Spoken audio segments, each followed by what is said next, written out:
प्रधानमंत्री नरेंद्र मोदी ने white house में अमेरिकी राष्ट्रपति जो बाइडेन के साथ मुलाकात की। बैठक में दोनों देशों के रिश्तों, कोरोना समेत विभिन्न मुद्दों पर चर्चा हुई। पीएम मोदी ने जो बाइडेन से कहा कि ये दशक भारत और अमेरिका के लिए काफी अहम होने वाला है और दोनों देशों को साथ आगे बढ़ने की जरूरत है। पीएम मोदी ने अमेरिकी राष्ट्रपति जो बाइडेन की तारीफ करते हुए कहा कि भारत यूएस के रिश्तों के लिए आपका विजन प्रेरक है। मुझे 2014-2016 में विस्तार से आपके साथ बात करने का मौका मिला था।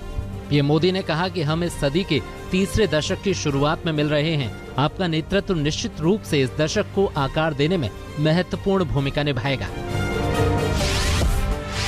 ये दशक 21वीं शताब्दी के तीसरे दशक का ये पहला वर्ष, मैं पूरे दशक की तरफ देख रहा हूं कि आपके नेतृत्व में जो बीज हम बोएंगे, इस पूरा दशक हमारी दृष्टि से बहुत ही भारत और अमेरिका के संबंध में, विश्व के लोकतांत्रिक देशों के लिए एक बहुत ही ट्रांसफॉर्मेटिव ये कालखंड रहेगा, ऐसा मेरा विश्वास है।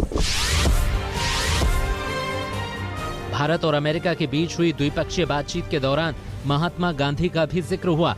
जो बाइडेन ने गांधी जयंती का जिक्र किया। जो बाइडेन ने महात्मा गांधी के ट्रस्टीशिप के बारे में बात की और कहा कि ये ऐसी अवधारणा है जो आने वाले समय में हमारे ग्रह के लिए काफी अहम है।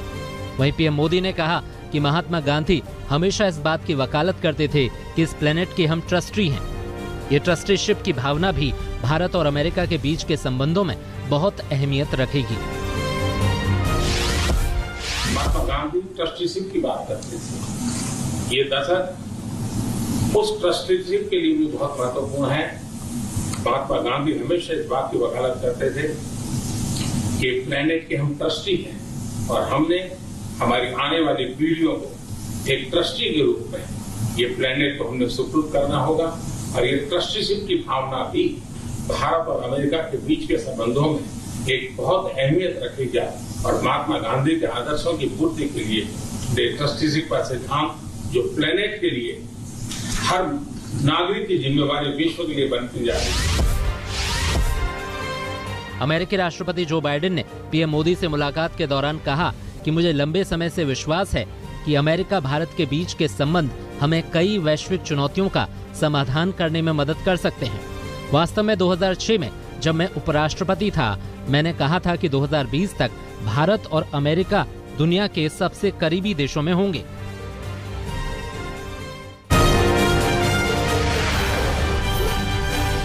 व्हाइट हाउस में क्वाड देशों की पहली बैठक बेहद कामयाब रही।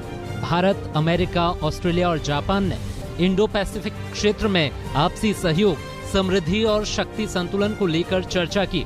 बैठक में कोरोना महामारी की चुनौतियों, वैक्सीन के उत्पादन को लेकर भी बात हुई। पीएम मोदी ने कहा, क्वाड दुनिया में इंडो पैसिफिक क्षेत्र में शांति और समृद्धि के लिए काम करेगा। पीएम मोदी ने कहा कि कोरोना महामारी के दौरान आपसी सहयोग की ये जरूरत ज्यादा महसूस की गई। देश पहली बार 2004 की सुनामी के बाद इंडो पैसिफिक क्षेत्र की मदद के लिए एक साथ आए थे। आज जब विश्व कोविड-19 पैंडेमिक से मुकाबला कर रहा है, तो क्वाड के रूप में हम एक बार फिर मिलकर मानवता के हित में जुटे हैं। हमारा quad vaccine initiative Indo Pacific देशों की बड़ी मदद करेगा। क्वाड की बैठक में चीन के बढ़ते सैन्य दखल के साथ अफगानिस्तान के बदले राजनीतिक हालात पर भी चर्चा हुई। पाकिस्तान और तालिबान के रिश्तों पर चारों देशों ने लंबी बात की। पीएम मोदी ने इस बैठक में चीन के खिलाफ क्लीन ऐप अभियान का भी जिक्र किया।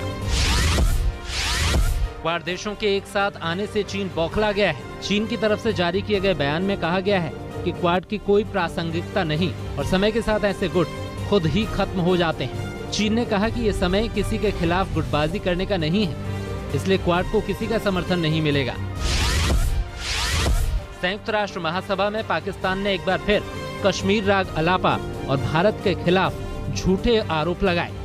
पाकिस्तान के प्रधानमंत्री इमरान खान ने अपने भाषण में अफगानिस्तान के हालात का भी विस्तार से जिक्र किया। इमरान खान ने दुनिया भर के देशों से तालिबान की नई सरकार का साथ देने की अपील की।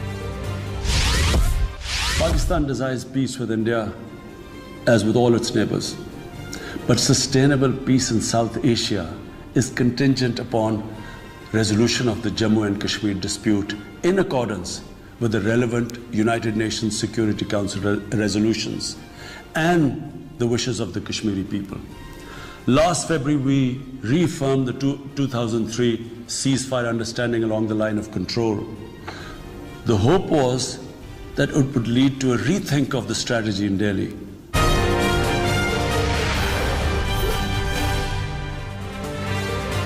पंजाब में कैबिनेट विस्तार को लेकर मुख्यमंत्री चरणजीत सिंह चन्नी ने कल शाम दिल्ली में राहुल गांधी से मुलाकात की। चरणजीत सिंह चन्नी के साथ पंजाब कांग्रेस के अध्यक्ष नवजोत सिंह सिद्धू भी राहुल गांधी से मिलने पहुंचे। माना जा रहा है कि इस बैठक में कैबिनेट विस्तार को अंतिम रूप दिया गया। इससे पहले गुरुवार को भी चरणजीत सिंह चन्नी ने राहुल और प्रियंका गांधी से मुलाकात कर मंत्रिमंडल विस्तार पर चर्चा की थी। राजस्थान सरकार के मंत्रिमंडल में जल्द फेरबदल हो सकता है। बताया जा रहा है कि गहलोत मंत्रिमंडल में फेरबदल अक्टूबर के पहले हफ्ते में ही हो सकता है। कल शाम सचिन पायलट ने दिल्ली में राहुल गांधी से मुलाकात की थी। सचिन पायलट के अलावा राजस्थान सरकार में स्वास्थ्य मंत्री रघु शर्मा ने भी राहुल गांधी से मुलाकात की थी। राजस्थान में मंत्रिमंडल फेरबदल की चर्चा लंबे समय से चल रही है। माना जा रहा है कि मंत्रिमंडल विस्तार के जरिए कांग्रेस गहलोत खेमे के विधायकों को संतुष्ट करने की कोशिश करेगी। असम के दरांग जिले के धौलपुर गांव में स्थिति अब भी तनावपूर्ण बनी हुई है। सुरक्षा कारणों से बलुआ घाट इलाके में भारी सुरक्षा बलों की तैनाती की गई है। इस बीच असम में हिंसा को लेकर पश्चिम बंगाल की मुख्यमंत्री ममता बनर्जी ने बीजेपी पर हमला बोला। असम हिंसा के बहाने ममता बनर्जी ने बीजेपी शासित राज्यों की कानून व्यवस्था पर सवाल उठाए और कहा कि बीजेपी शासन में कोई कानून नहीं है। पश्चिम बंगाल के भवानीपुर के उपचुनाव में राजनीतिक संग्राम तेज हो गया। बीजेपी ने प्रियंका टिब्रेवाल के साथ बदसलूकी को लेकर चुनाव आयोग में शिकायत दर्ज कराई है। बीजेपी का आरोप है कि कोलकाता डीसीपी साउथ डिवीजन आकाश मघेरिया ने प्रियंका टिब्रेवाल के साथ बदसलूकी की। बीजेपी ने चुनाव आयोग को चिट्ठी लिखकर डीसीपी साउथ डिवीजन आकाश मघेरिया को सस्पेंड करने की मांग की है। AIMIM असदुद्दीन ओवैसी आज प्रयागराज जाएंगे। पूर्व सांसद अतीक अहमद की पत्नी शाइस्ता परवीन की पार्टी में शामिल होने के बाद ये ओवैसी का पहला प्रयागराज दौरा है। प्रयागराज में ओवैसी पार्टी नेताओं के साथ बैठक कर चुनावी रणनीति पर चर्चा करेंगे। बीते दिनों असदुद्दीन ओवैसी ने अहमदाबाद की जेल में बंद अतीक अहमद से मुलाकात की कोशिश की थी, लेकिन प्रशासन ने उन्हें अतीक अहमद से मुलाकात की इजाजत नहीं दी थी।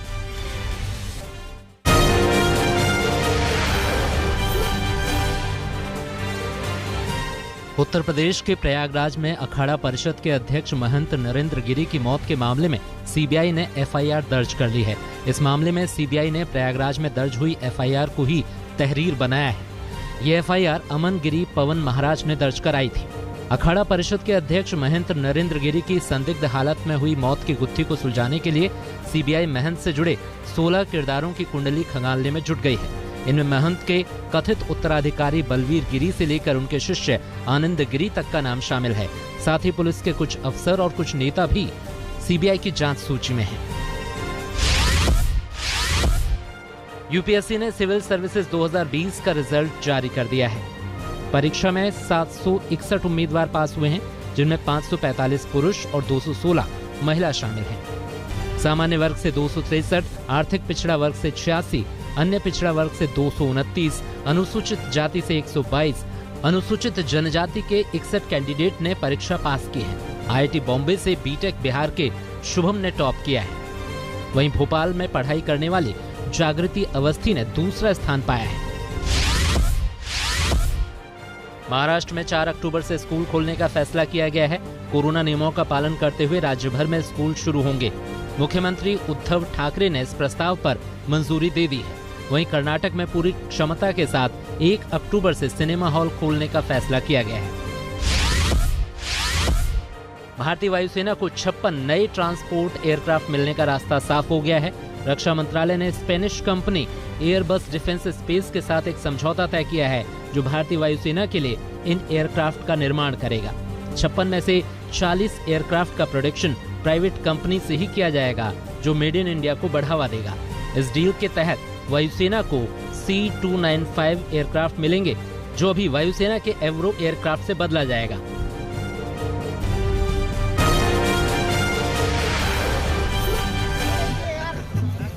उत्तराखंड में आम आदमी पार्टी का चुनावी मिशन शुरू हो गया है। आज से रोजगार गारंटी यात्रा निकलेगी। आप प्रदेश प्रभारी दिनेश मोहनिया के मुताबिक ये यात्रा नैनीताल विधानसभा से निकाली जाएगी। इस यात्रा को बेरोजगार युवा हरी झंडी दिखाएंगे। कर्नल रिटायर्ड अजय कोठियाल आगामी उत्तराखंड विधानसभा चुनाव में आम आदमी पार्टी के मुख्यमंत्री प्रत्याशी हैं। जातिगत जनगणना कराने से केंद्र की मनाही पर सियासी सवाल खड़े हो रहे हैं। लालू यादव ने कहा है कि बीजेपी और आरएसएस पिछड़ों से नफरत करती है। बिहार में जातिगत जनगणना को लेकर राजनीति गर्म है। एक और एनडीए के भीतर इस मुद्दे पर भाजपा और जदयू आमने सामने है, तो दूसरी ओर विरोधी दल लगातार केंद्र सरकार को पिछड़ा विरोधी बताने में लगी है। हरियाणा के जिंद में आज आईएनएलडी की महारैली होगी। बीजेपी के खिलाफ तीसरे मोर्चे की नींव रखने का दावा किया जा रहा है। जिंद की नई अनाज मंडी में पूर्व उप प्रधानमंत्री चौधरी देवीलाल की 108वीं जयंती मनाई जाएगी। ये आयोजन इनेलो हर साल प्रदेश में अलग अलग जगहों पर करती रही है। रविवार को नक्सल प्रभावित 10 राज्यों के मुख्यमंत्री के साथ अमित शाह की बैठक होगी। इन राज्यों के हालात की समीक्षा की जाएगी। बैठक के लिए छत्तीसगढ़, महाराष्ट्र, झारखंड, ओडिशा, बिहार, पश्चिम बंगाल, तेलंगाना, आंध्र प्रदेश, मध्य प्रदेश और केरल के मुख्यमंत्री को आमंत्रित किया गया है।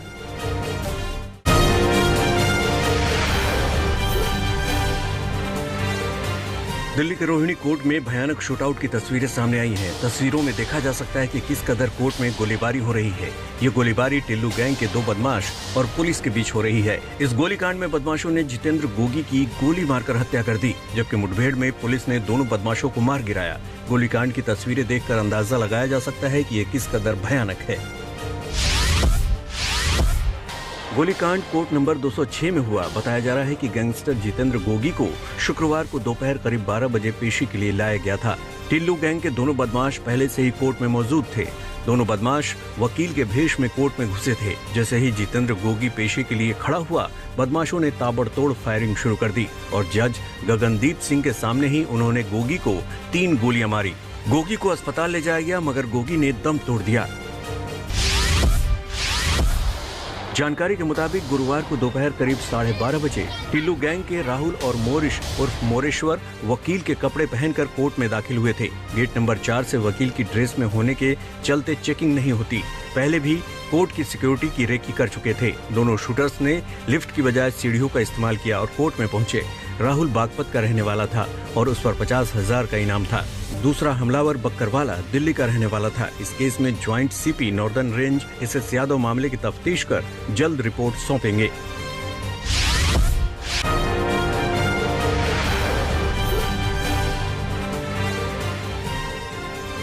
मध्य प्रदेश के रीवा में 2 युवकों की लाठी डंडे से पिटाई का वीडियो वायरल हुआ है। तस्वीरों में देखा जा सकता है कि कैसे ढाबे में 2 युवकों को बेरहमी से पीटा जा रहा है। तस्वीरें चोरहट्टा थाना क्षेत्र की हैं। तस्वीरें सामने आने के बाद पुलिस वीडियो की जांच कर रही है। आपको बता दें कि 1 सप्ताह में पिटाई का ये तीसरा वीडियो है जो वायरल हुआ है।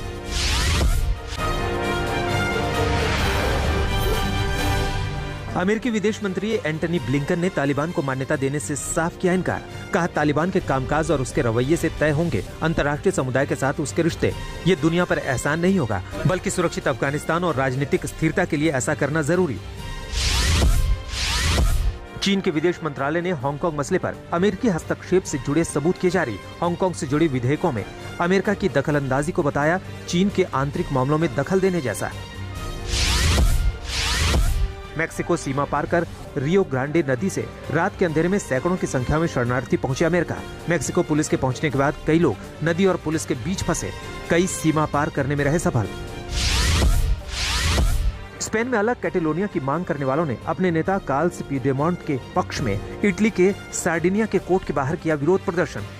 प्रदर्शनकारियों ने पुigdemont को बरी करने की मांग रखी। कैटेलोनिया नेता को इटली की पुलिस ने हाल ही में किया था गिरफ्तार। स्विट्जरलैंड में 26 सितंबर को होगा समलैंगिक विवाह से जुड़े विधेयक के लिए मतदान। पश्चिमी यूरोप में स्विट्जरलैंड उन आखिरी चंद देशों में जहां समलैंगिक विवाह को नहीं मिली है मंजूरी।